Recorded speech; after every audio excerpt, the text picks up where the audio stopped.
तो hello students, स्वागत है आपका अपने चैनल PWR में।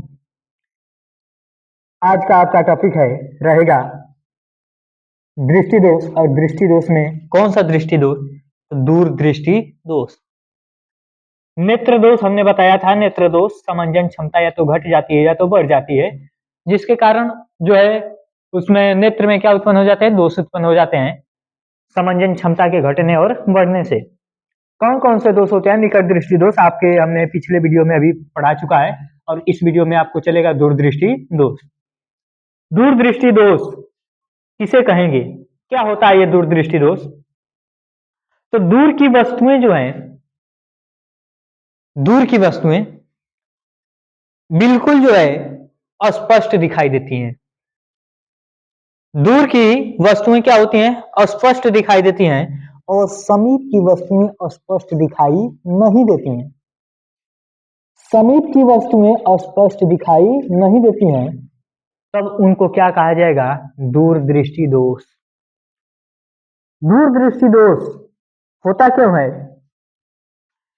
तो दूरदृष्टि दोष होता क्यों है? क्योंकि जो है मनुष्य का जो है एज ढलेगा, कोई भी है उसका एज ढलेगा, और एज के ढलने की वजह से भी ये होगा, और एज न ढलने की वजह से भी होगा। क्यों? क्योंकि आज का समय जो चल रहा है बहुत ही प्रभावशाली।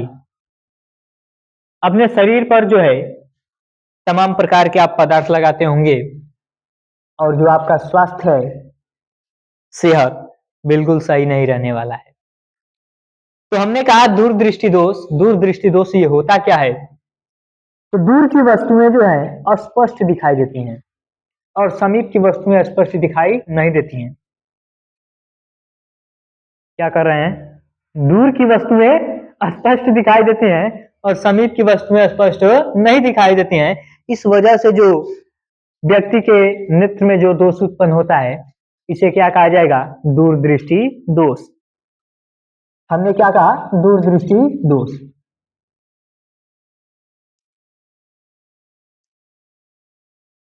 दूरदृष्टि दोष।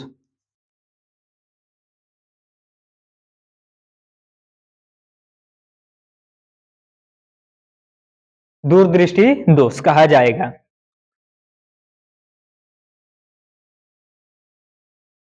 चलिए देखते हैं ये दूरदृष्टि दोष क्या होता है। तो इस दोष में जो पीड़ित व्यक्ति होता है, ठीक है, लिखते हैं इस दोष, इस दोष से पीड़ित व्यक्ति को दूर की वस्तुएं, दूर की वस्तुएं अस्पष्ट दिखाई देती हैं, अस्पष्ट दिखाई देती हैं, परंतु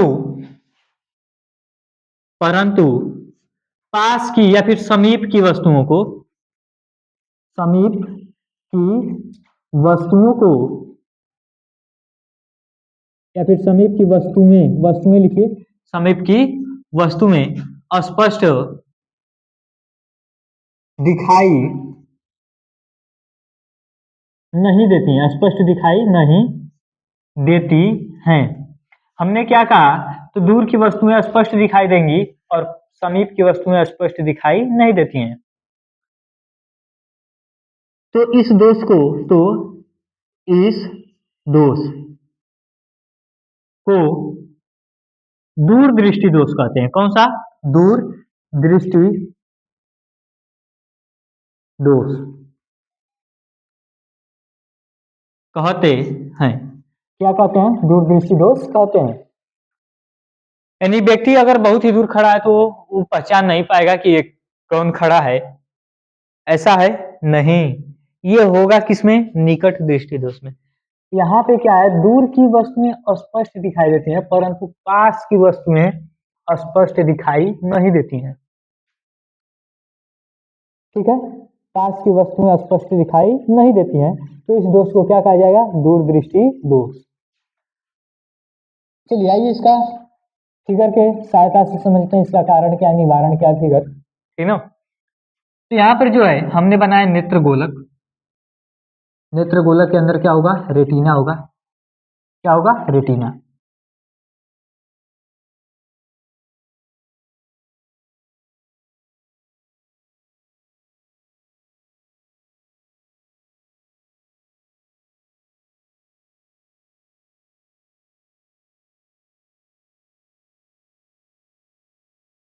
यहाँ पे हमने ले लिया क्या, लेंस। क्या ले लिया हमने, लेंस। ये हमने मान लिया क्या है, अगर लेंस है तो ये क्या होगा, मुख्य अक्ष होगा। दूरदृष्टि दोष।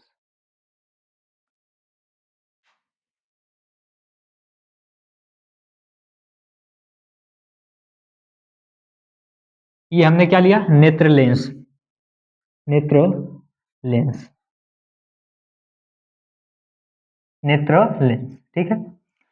अब यहां पर जो है जब वस्तु से प्रकाश की किरण चलती है, वस्तु से क्या चलती है, प्रकाश की किरण। तो वस्तु से जब प्रकाश की किरणें चलेंगी तो ये उत्तल लेंस उनको क्या करेगा, एकत्रित करेगा। क्या करेगा, एकत्रित। और जो नेत्र है, नेत्र का जो नेत्र लेंस है वह प्रतिबिंब कहां पर बनाता है, तो रेटिना पर। रेटिना एक पर्दे की भांति व्यवहार करता है और उसी रेटिना पर जो है आपका प्रतिबिंब बनता है, ठीक है। और आपने सुना होगा पीत बिंदु। क्या सुना होगा, पीत बिंदु। तो पीत बिंदु एक होता है, उस पर बनने वाला प्रतिबिंब जो है 100% समझिए कि वो क्या बनता है, अस्पष्ट बनता है। मतलब हम कह सकते हैं कि सबसे अस्पष्ट प्रतिबिंब कहाँ बनता है, पीत बिंदु पर। कहाँ पर बनता है, पीत बिंदु पर, ठीक है। रेटिना के पीत बिंदु पर बनता है। अब इससे जब प्रकाश की किरणें चलती हैं, ऐसे अनंत से प्रकाश की किरणें, ऐसे मान लीजिए मुख्य अक्ष के समांतर ऐसे जा रही हैं, अनंत से प्रकाश की किरणें मुख्य अक्ष के समांतर आपतित हो रही हैं लेंस पर। और आपतित होने के फल स्वरूप जो है निकट दृष्टि दोष में ये जो प्रतिबिंब बनता है रेटिना के बाद बनता है। कहाँ बनता है, रेटिना के बाद। यानी रेटिना के बाद या फिर रेटिना के पीछे बना प्रतिबिंब। बना प्रतिबिंब, रेटिना के बाद बना प्रतिबिंब, अनंत से जब प्रकाश किरणें से मुख्य अक्ष के समांतर चलती हैं तो।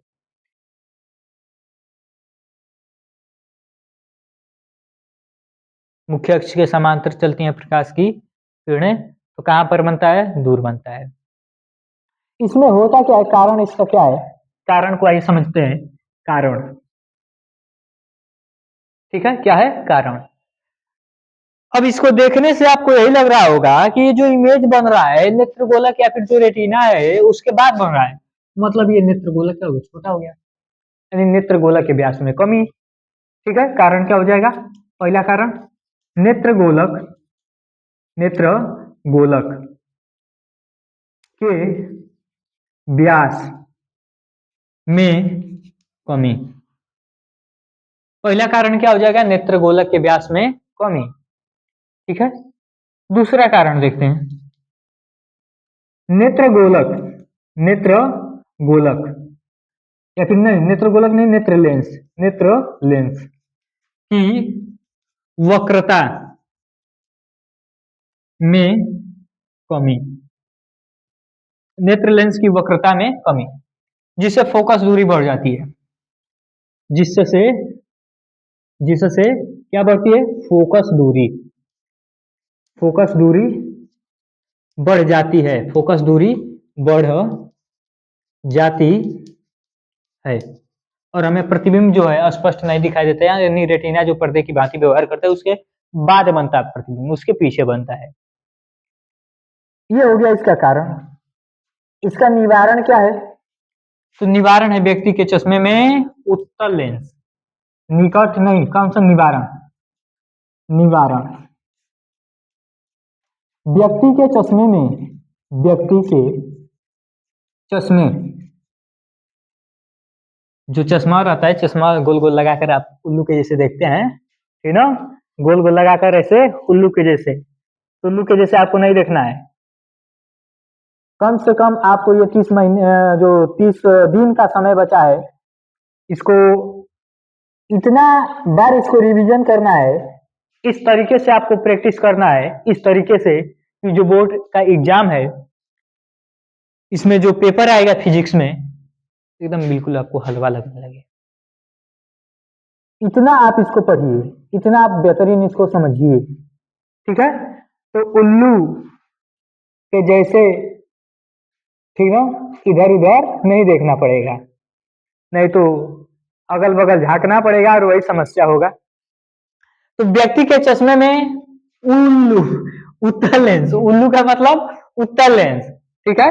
व्यक्ति के चश्मे में उत्तल लेंस, उत्तल लेंस, या फिर हम कह सकते हैं उचित फोकस दूरी, ठीक ना, उचित फोकस दूरी, उचित फोकस दूरी का उत्तल लेंस,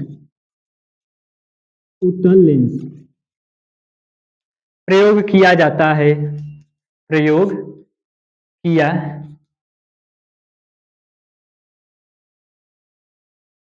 जाता है। व्यक्ति के चश्मे में उत्तल लेंस का प्रयोग किया जाता है, ठीक है। तो यहाँ पे हमने बनाए ये नेत्र लेंस, क्या है नेत्र लेंस,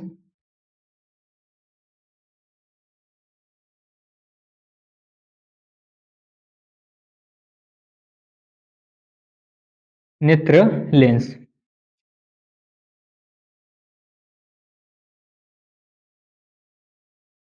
नेत्र लेंस हो गया।